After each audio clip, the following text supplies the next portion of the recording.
Scheme বা প্রকল্পে অন্নপূর্ণা যোজনা গতকাল পর্যন্ত 50 লক্ষ মা বোন দিদিকে 3000 টাকা করে ট্রান্সফার করে দিয়েছি। প্রথম দিনই আমরা 28,25,769 জনকে দিয়েছি। এটা আমাদের সবচেয়ে বড় অ্যাচিভমেন্ট।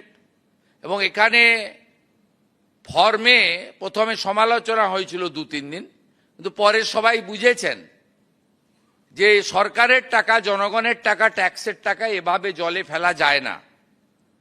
2,20,00,000 লোককে আগের সরকার লক্ষ্মীর ভাণ্ডার দিতেন, তার মধ্যে আমরা ধরেছি 27 লক্ষ এমন লোকের নাম ছিল যারা ভোটার লিস্টে নাম নেই।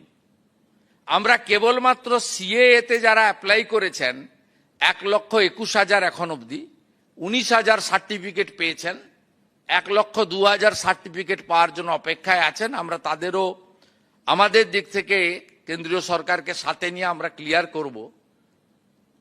আমরা তাদের বাদ দিয়ে 27 লক্ষ ভোটার নয় এমন নাম পেয়েছি।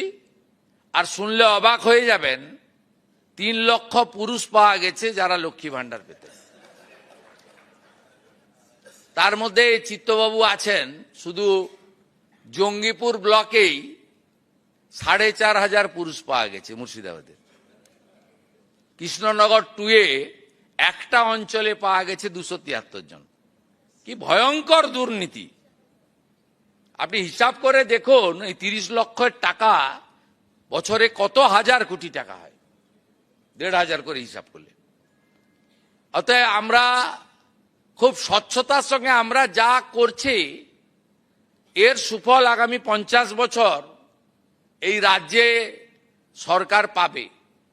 আমরা ডাটা ব্যাংক তৈরি করে নিচ্ছি। আপনি ভাবলে অবাক হবেন, বিধবা ভাতাও পুরুষদের দিয়ে গেছে।